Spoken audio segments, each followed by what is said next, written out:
Well, welcome to Untwist My Soul, where we gather to just kind of talk about some different things as it relates to life and our faith.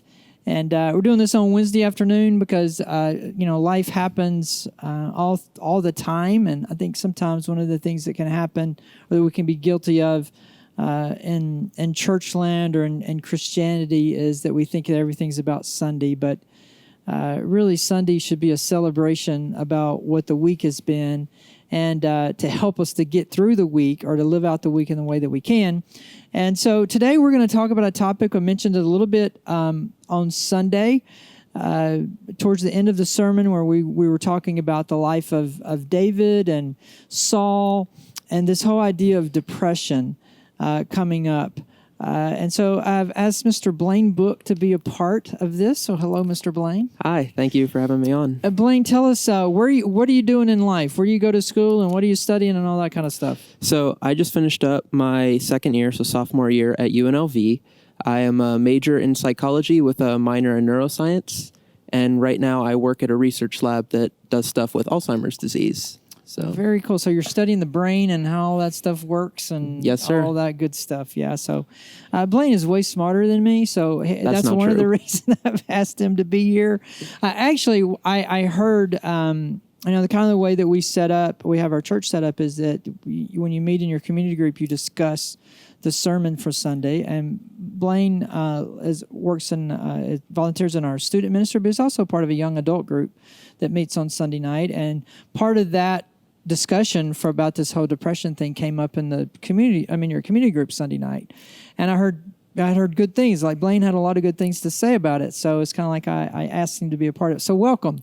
Yeah, glad that you were here. So I think when we hear the word depression, there's all kinds of things that can come to people's mind, and one of the things I want to be really clear of is I don't believe in any way that God sends depression to somebody or God causes depression any more than I think that God causes cancer or anything like that. Depression is is a result of sin from the standpoint that we're fallen creatures and the world is fallen and it's not God's ideal. And so there's a lot of things that we have to deal with. One of those things being depression.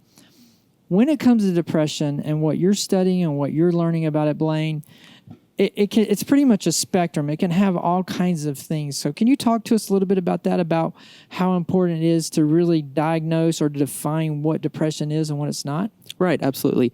First off, I'd like to clarify, I am not a psychologist. I'm 2 years into an undergraduate. So if you are a PhD watching at home, I'm sorry. No, I'm kidding. That's right. That's right. We are just having a conversation about it. Right. So really, when we look at depression, we in the psychology field separate it into two things. We have the clinical depression, otherwise called major depressive disorder.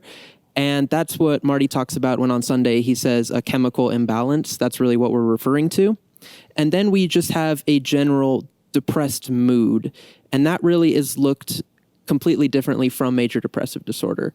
So clinical depression is something that you would treat with antidepressants, and that's something you would see a professional for help for, and they would get you set up with that. And this would be like somebody who has high blood pressure, and They would take a medicine to help their body regulate their blood pressure. Correct. Or a diabetic taking insulin because their body's not producing enough insulin or too much or whatever it is that it's doing.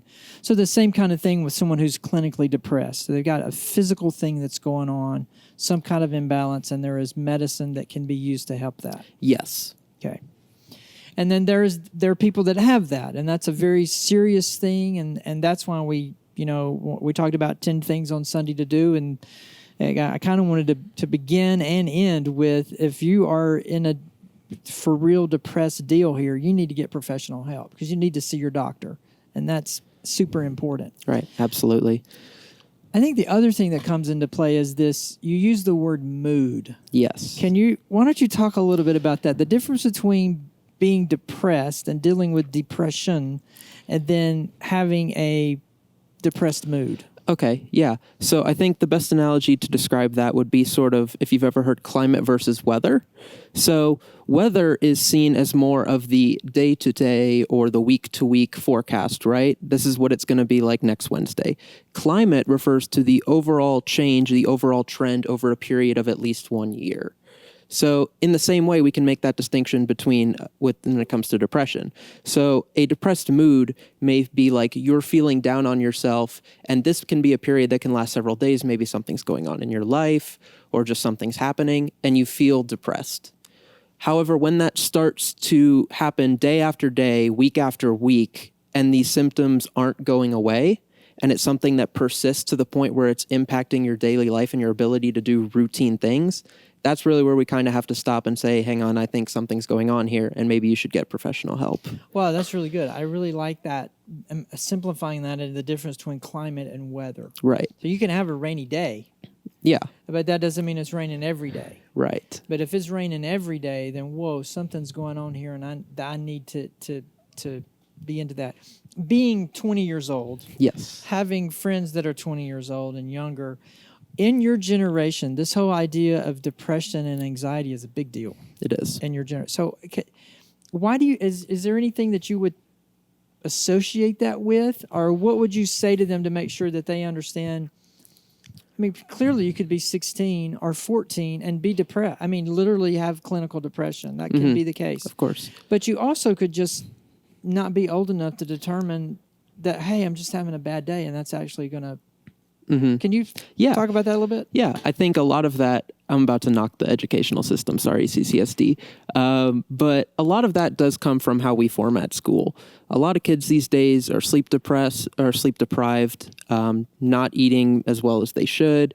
Homework loads are pretty big. So I think it just comes down to you're not eating well, you're not sleeping well.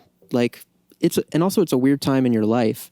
So what I would say to kind of people in the high school age would be examine yourself, kind of personal reflection. And if you see, as we talked about, if you see those kind of trends where it's just hard to get out of bed each day, and it's happening not just when you're in school, like on the weekend, suddenly you don't really feel like going out with your friends, even though that's something you normally would love to do. If you're like, and not that something that just can't be explained by a life experience. That's one of the key criteria, is that something's not going on between clinical depression.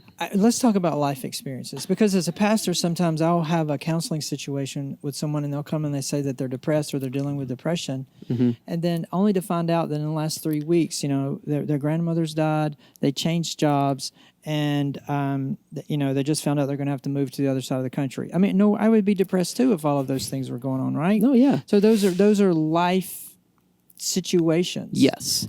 That can cause that. Right. Although I think it's important to note that many life experiences certainly can be the trigger for clinical depression. People react to things in very, very different ways. So my dad, for example, just recently moved to Kansas City. And that's obviously had a major, major toll on his mood and like how he's looking at life. But I wouldn't diagnose him with clinical depression.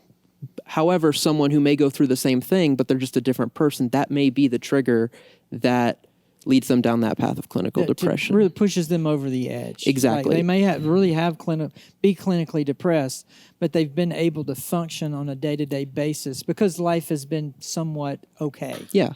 And then if something bad happens or something unusual, or it's just everything's turned upside down, that can cause them to be pushed over that edge and to realize that they do have that. So there is that. So that, again, I think that's going to go back to that whole climate forecast thing. Absolutely. I mean, there's going to be times, there's going to be times when we all feel down or we all feel moody. Yeah. Or we feel like, I'm just not as happy as I think that I should be. And understand, and I think that's really hard for teenagers and 20-somethings. We'll just say, I think it's hard for anybody, but I think by the time you get to my age, you kind of figure out, hey, I've had to have 3 really hard conversations today. I didn't get much sleep last night. So that's why I kind of feel the way that I feel today. But when you're 14, you really can't necessarily make those connections. Yeah. So if you can do that, that helps.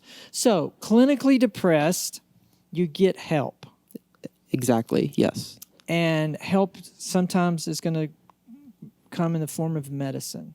There are people who are taking way too much medicine. That's very, very true. They take a pill for everything. And I don't think that that's the answer for everything. But sometimes on the other end, I think we got to be careful and say, well, I'm not going to take an antidepressant when you actually may need one. Right. Yeah. So this is something Marty and I were talking about a couple minutes before this started, is that the criteria for diagnosing clinical depression, reading them over, it may seem really, really relaxed. Like, that doesn't seem very medically strict, the diagnosis. So I've pulled up some things from the DSM, which, if you're not in the psychology world, the DSM is like our Bible, our giant book of symptoms and psychological diseases, and it's to help psychologists diagnose. So some of the things listed here from the DSM may be depressed mood most of the day, or a slowing down of thought and reduction of physical movement. That's me after a hard day at work. I mean, that's me every afternoon. Yeah. So you may see that and say, why is it like that? Why does it seem like we're overprescribing these antidepressants? And it really comes from the clinician's perspective. If you walk into your psychiatrist and tell them, I'm depressed, I'm having thoughts of suicide and stuff like that, they obviously, even if it seems to them, to their best judgment, that you don't have clinical depression, you may just have depressed mood, they may prescribe you antidepressants anyway, because they have to help you some way they can. And these drugs have been shown to at least have some positive effect. So they'll prescribe them anyway. That's important. Because, I know of a lot of people that have taken antidepressants for a period of time, but they no longer take them. Yeah. But during that particular dark time, or that time when they're trying to figure out what's going on, that medicine helped them. So that I think that is interesting as well. And I think this whole idea of where I'm at in life, even at my age, there is, when I turned 40, it wasn't a big deal. But turning 50, things changed. Yeah. Physically, things changed. I can't recover as quickly. I need more rest. I get tired quicker, and if I'm not careful, that can impact how I feel. It's kind of like, well, why do I feel this way? And then I realize, I stop and go, man, for the past 4 days, I've gone really hard. And when I was 32, that didn't bother me. Right. But now that at 52, that's like, I gotta do something about this, because that's impacting me. So self-awareness and situational awareness is going to be key here. It is. So I said Sunday that, in the sermon, I said, hey, if you want to kill a conversation, just tell somebody you're depressed. Right. And they don't really know what to do. Sometimes the doctors are that way, right? I mean, they're and I think that's kind of what I heard you just saying. It's like, I'm not really sure if you're clinically depressed. I'm not really sure what's going on here, but we're going to do something, and this is where we're going to start. Right. Because especially if you mentioned that you're having these suicidal thoughts, right, that's going to be a quick, like, we need to intervene. We need to do at least something. Right.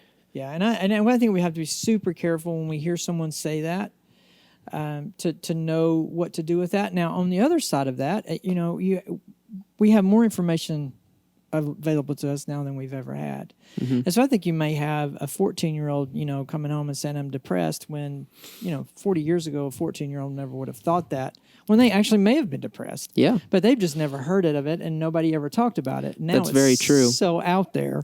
Yeah, that's very, very true. It's a similar thing going on with ADD. I hear a lot of parents say, like, oh, it seems like every kid is being diagnosed with ADD these days.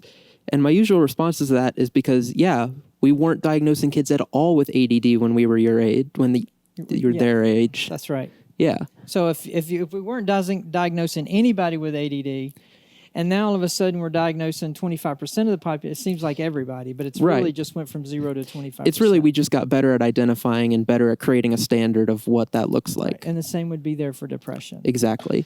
So when on Sunday, I talked about 10 things, 10 helps.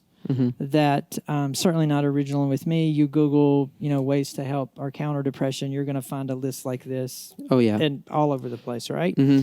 And so I went through those, and I want to go through those again. But I want to once we go through them, I want to talk to as it results to how does a list like this impact clinical depression versus how does a list like this impact, say, someone who is in a depressed mood that you're saying, okay? Yeah. So just here's some of the basic ones. You mentioned a couple earlier, that when we feel down, when we feel moody, or we may think that we're depressed, eating healthy is just going to be, you just can't go wrong with that, right? I mean, it's just, you have to eat healthy.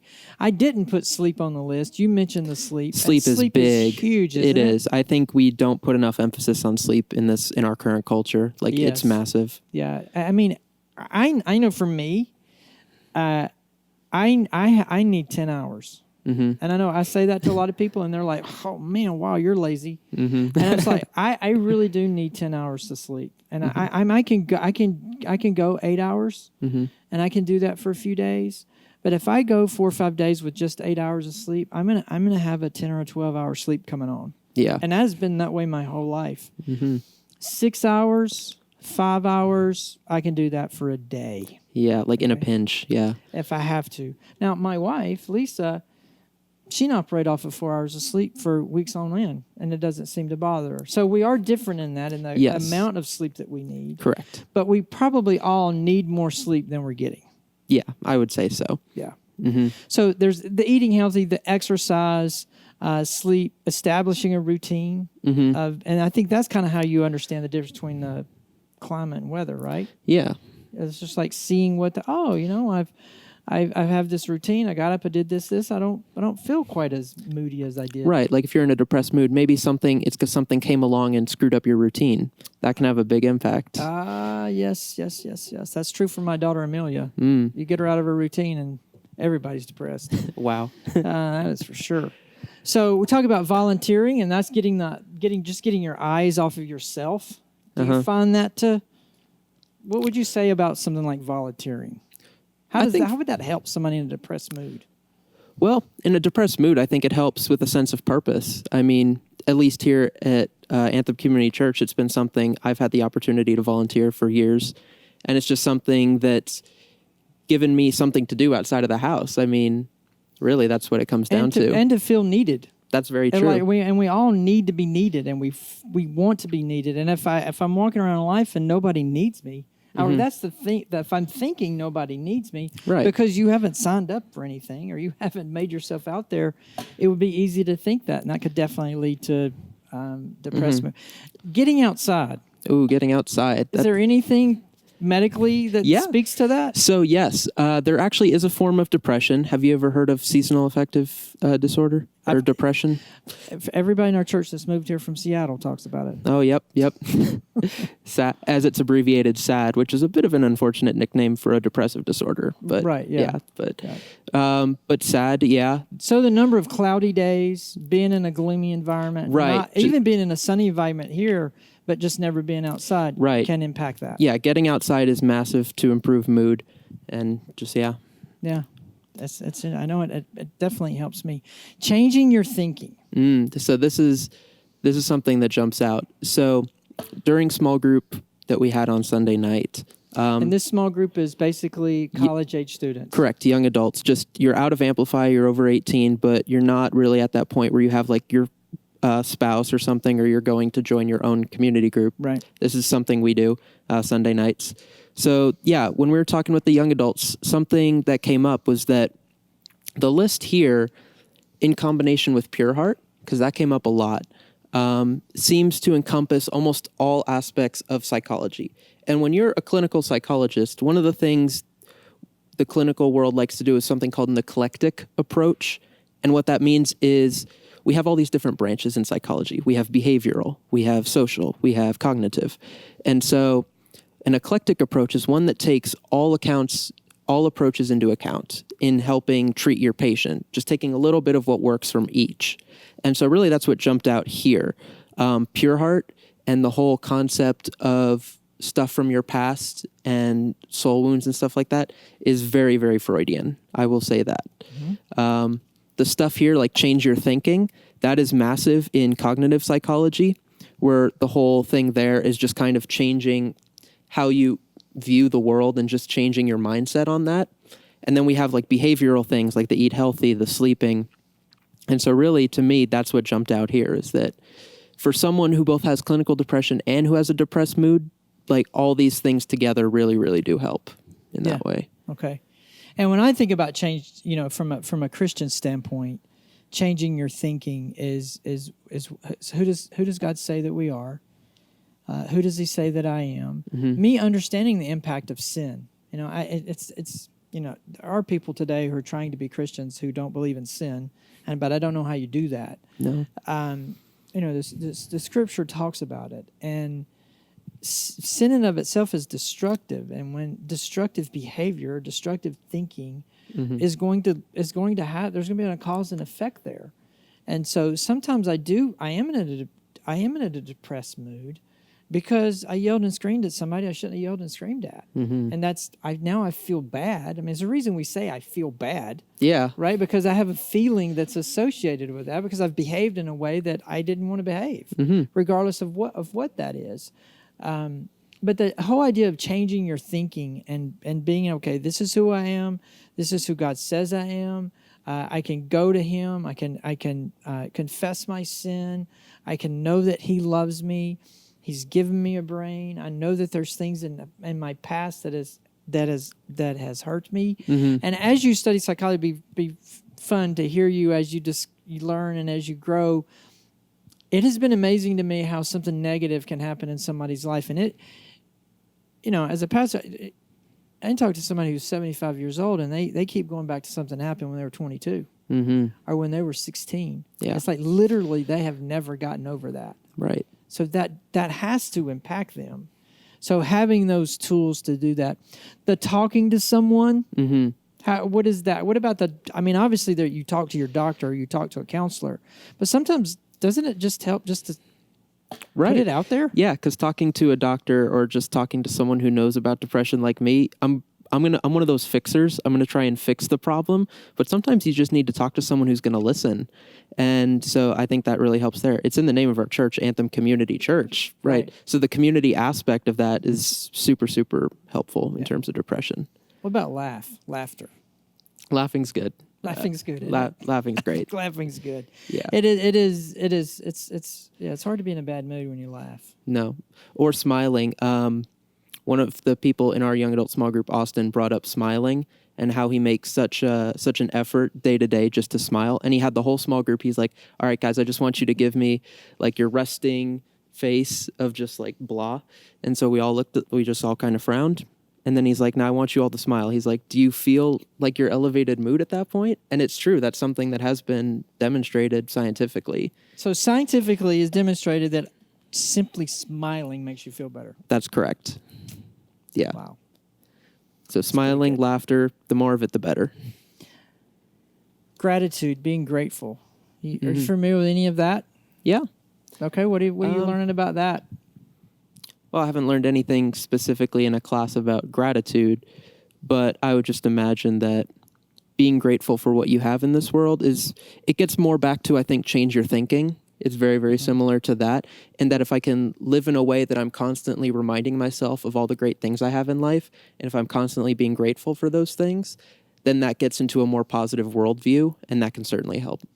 I've done some reading in the last week or so about gratefulness, and that as now we have the ability to study, to watch our brains think, and the technology that we have, and that when people are being grateful, when they are actually listing off things that they are grateful for, that there is parts of our brain that light up during that. Yeah. And that they are beginning to prove that, and have done tests with at 3 o'clock, like at 3 o'clock every day, sit down and write out 3 things that you're grateful for. Do that for 7 days in a row. That is part of changing your thinking. It's a behavior to use to change your thinking. And now I am thinking about the things that I'm grateful for, and I'm being reminded of what I'm being grateful for. And the more specific you can be, the better. That it begins to change the makeup in our brain, right, and makes us happier. Yeah, it's great. I had a psychology teacher in high school, awesome guy, And one of the things he was big on was giving us assignments not just to help us get an A or a 5 on the AP psychology exam, but stuff to actually help us live our lives. So he gave us a worksheet over Thanksgiving break, which in and of itself was pretty bad. I was not excited to get a worksheet over Thanksgiving break. That's true. But it was an activity. It was an assignment to list 10 things you're thankful for and 10 people you're thankful for. And after you create the list of 10 people you're thankful for, you have to come up with a specific reason why for each person. And then you have to go tell them, like, to their face. And that just doesn't help your mood. That improves your relationships overall. That's one of the best things you can do, is just walk up to someone and say, I am thankful that you are in my life for this reason. It's just one of the best things you can do. Yeah, that's great. I started yesterday, so I'm only 3 in. So you'll have to ask me in a couple of months how I'm doing. All right, sounds good. But I started yesterday, and I have my phone set today for 3:00. So at 3:00, it's going to go off. And I have a little notebook that I'll have with me most of the time. And I have no grand illusions that I'm going to do this every day, but I'm going to try to do this 5 or 6 days a week. That at 3:00 every day, I'm going to stop and I'm going to take 5 minutes and I'm going to write out 3 things that I'm grateful for, with the goal to get to 1,000. Wow. To have a notebook that's filled with 1,000 things that I'm grateful for, and being specific. Like I'm thankful for the taste of cinnamon in a cinnamon roll. You know, as one of those kinds of things. Dang, now I'm hungry. because the studies are coming through that if we're going to be grateful, then it changes. And it's fun to me when science backs up these things that is already in the scripture. Right. Especially Proverbs. Proverbs is filled with all kinds of just really practical things. And it's kind of like, this stuff is written thousands of years ago, and it's kind of like they already knew. Right. It was one of those things everyone already knew, and then just science came along a couple hundred years ago, the scientific method, and was like, they're right. Right. Yeah. Turns out they're right. That turns out. And then the last one on here is get professional help. And, you know, when I see a list like this, and I kind of spoke to this a little bit towards the end of the sermon Sunday, here's where I find a list like this is important. I am by no means saying, hey, if you do these 10, if you're depressed and you do these 10 things, then you're not ever going to be depressed again. No, not saying that. Here's where it helped me. In a time of a depressive mood or state, if you start doing these things and you do these things on a regular basis and it's not helping, then it's like, okay, something's wrong here. Then I need to get some help. I need to go see a doctor. I need to do that kind of thing. Right. And that's different from looking at this list and saying that list won't work, but not trying it. Exactly. Okay. Yes. And again, you know, I'm not saying a list like this. I'm saying try it. I'm saying do these 9 things. Right. None of these can hurt to at least try. No. Yeah. Just do these and not do them. If you're in a depressed state, you do these once and everything's great. No, that's not how that works. It's not how it works, is it? No, you got to be just like when your doctor gives you medicine for whatever he rarely ever gives you just says here, take one of these. Yeah. It's like, here, you're going to take these for the next 3 months. And then whether it's blood pressure or whatever.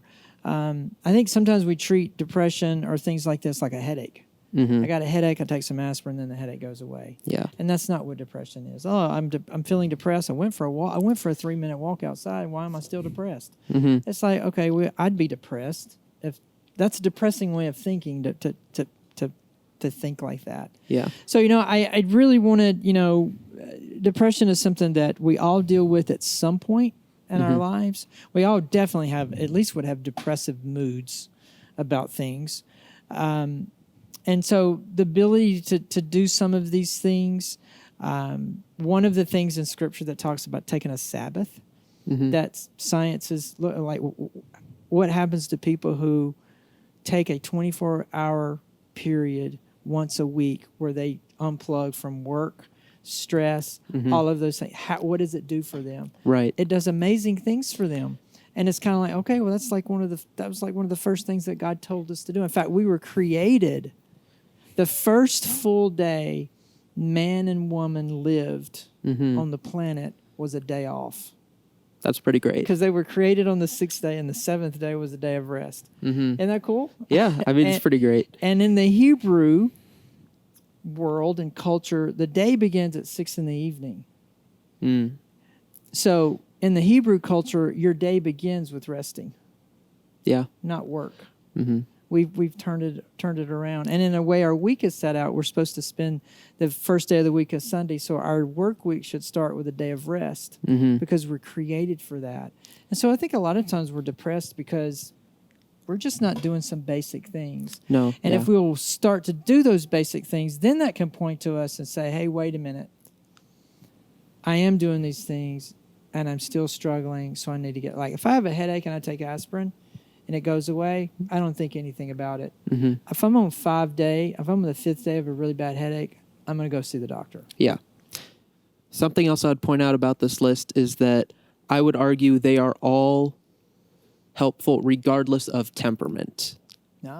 So the temperament series we did a couple weeks back, I would argue that whether you're an introvert or an extrovert, you can be the most extroverted person in the world. I guarantee you cannot spend 2 consecutive weeks with people 24/7. Like, you need that Sabbath. You need that rest. Right. That's right. Yeah, I think that and now your temperament may determine how you get outside. Right, and it may determine the way which you think. Yeah, right. It may determine which of these on the list may help you the most. Yes.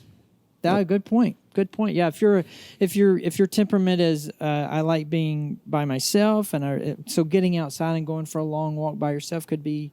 If you're a yellow, going for a long walk by yourself may not be the best thing. You may need to take a friend with you. Yeah. And then just have a conversation, and then everything's great. And then everything's great, right? Yeah. Well, I just in talking with the scripture that we looked at Sunday as we're going through the life of David and seeing that there's something that was going on with with Saul, and know that the music came in and helped him. I just felt it was a good point and a good time to stop and say, hey, let's talk about this thing called depression. So if you're dealing with depression, please get some help. Absolutely. Get it diagnosed. Is this clinical? Is this a depressive mood? And regardless of that, do something. Do these things and do these things on a consistent basis. And all of this is it's a free list. Yeah, it is. It's a free list, and anybody can do it. And that's part of what it is that we need to do. So I think understanding the difference between clinical depression and a depressive mood is huge. And just because you have a depressive mood doesn't mean you're depressed. Right. I think we also can make the mistake of someone who's just only dealt with depressive mood, and they have somebody in their life who is actually clinically depressed, and we don't even understand it. We don't understand how much effort it takes just to get out of the bed. And so we've got to have some understanding and some love when it comes to that. Got anything you'd say to wrap it up? I'd say, well, one, thank you for having me on. It's been great. Thanks for doing this. Yeah, and I think as we move forward in our society, I think mental health is going to be one of the biggest issues out there in terms of addressing that. So I'm glad we're kind of getting on top of it now and talking about it as a church now, instead of waiting until it's a much, much bigger problem. Yeah, so. I agree. So we're just scratching the surface, and we'll keep moving forward and seeing what God wants to do with it. All right. Thanks, Blaine. Yeah. All right, guys. Thanks. We plan on being back again next week. So have a great 4th of July tomorrow. Don't eat too many hamburgers. Talk to you soon.